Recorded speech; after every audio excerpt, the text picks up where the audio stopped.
आइए देखते हैं आज की ब्रेकिंग न्यूज।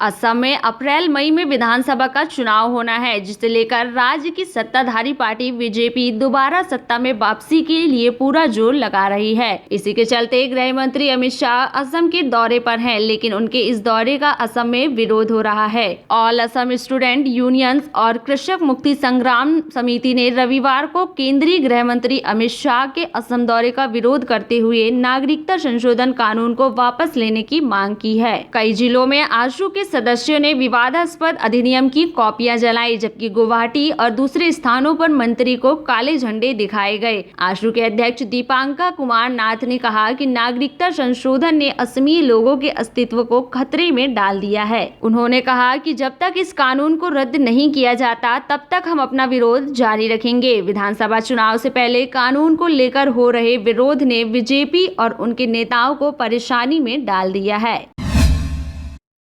आत्मनिर्भर बिहार के लिए 7 निश्चय 2 के लिए बजट में होगा प्रावधान, इसी साल काम भी होगा शुरू। मुख्यमंत्री नीतीश कुमार ने कहा कि आत्मनिर्भर बिहार के लिए 7 निश्चय 2 की योजनाओं के लिए आम बजट में राशि का प्रावधान किया जाएगा। इसके संदर्भ में कई योजनाएं भी बनाई गई हैं, जिनका प्रावधान बजट सत्र में पेश होने वाले आम बजट में होगा। 7 निश्चय 2 की योजनाओं पर वर्ष 2021 में ही काम भी शुरू हो जाएगा। इसको लेकर योजनाओं से संबंधित सभी चीजों का सर्वेक्षण कराया गया है। पश्चिम बंगाल में जल्द ही चुनाव होने वाले हैं, लेकिन चुनाव से पहले बीजेपी और टीएमसी में घमासान बढ़ रहा है। इसे लेकर चुनाव आयोग भी चिंतित नजर आ रहा है। चुनाव आयोग में सबसे बड़ी चुनौती है बंगाल में शांतिपूर्ण तरीके से चुनाव करवाना। चुनाव आयोग ने इसे लेकर राज्य के राजनीतिक दलों के साथ बैठक भी की थी, जिसमें टीएमसी को छोड़कर सभी दलों की राय थी कि राज्य में केंद्रीय बलों की देखरेख में चुनाव कराए जाए। इस बार सभी बूथों में केंद्रीय बल दिखाई दे सकते हैं, जिससे बंगाल में शांतिपूर्ण तरीके से चुनाव हो सकेंगे।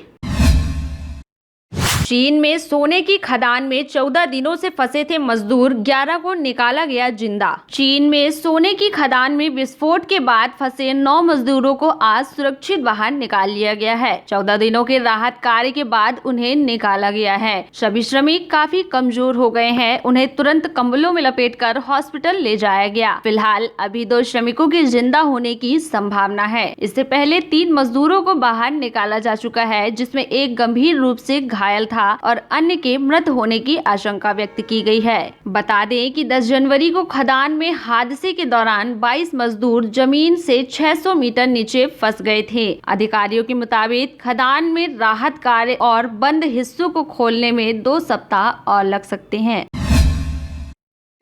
भोपाल स्वास्थ्य मंत्री प्रभुराम चौधरी राजधानी के 1250 चिकित्सालय केंद्र पहुंचे, जहां उन्होंने स्वास्थ्य संबंधी व्यवस्थाओं का निरीक्षण किया। इस अवसर पर स्वास्थ्य मंत्री प्रभुराम चौधरी ने कहा कि अब मध्य प्रदेश में कोरोना के पेशेंट बहुत कम हैं। लगभग 200 लोग पॉजिटिव अभी निकले हैं। अब मात्र 3500 के करीब पॉजिटिव केस बचे हैं, जिसमें से 50% होम क्वारंटाइन पर हैं और धीरे धीरे हम जल्दी ही मध्य प्रदेश को कोरोना मुक्त बनाएंगे। उन्होंने कहा कि मैं सभी डॉक्टरों को बधाई देना चाहता हूं कि उन्होंने स्वास्थ्य संबंधी रिस्क लेकर कोरोना काल में सेवाएं दी। डॉक्टरों की पूरी टीम लगातार अलर्ट है और रिस्क लेते हुए काम कर रही है।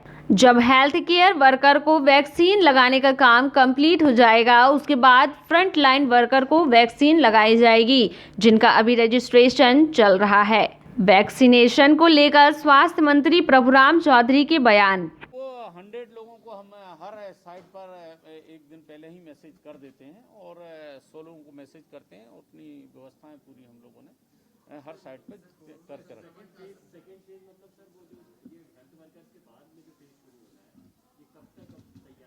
ये जब पहला फेज हमारा जो हेल्थ केयर वर्कर का कंप्लीट हो जाएगा, उसके बाद अभी जो फ्रंट लाइन वर्कर का रजिस्ट्रेशन चल रहा है, रजिस्ट्रेशन उसका कंप्लीट हो जाएगा। उसके बाद शीघ्र हम लोग उसको भी लागू करेंगे फ्रंट लाइन वर्कर के लिए वैक्सीनेट करने का।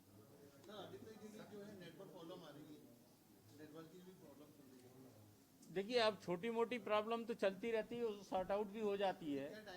अब अगर नेटवर्क की हम बात करें तो जब 16 को हमारा वैक्सीनेशन होने वाला था, 15 को थोड़ा बहुत रात के टाइम पे नेटवर्क की थोड़ी बहुत प्रॉब्लम थी, जो स्लो हो रहा था, लेकिन बाद में हुआ, सब ठीक हो गया और सारी जगहों पर वैक्सीनेशन सही तरीके से हुआ।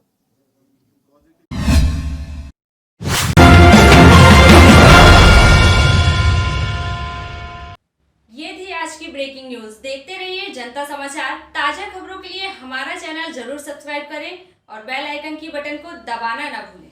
आप देख रहे हैं जनता के लिए जनता की आवाज जनता समाचार। अन्य खबरों के लिए हमारा चैनल सब्सक्राइब करें।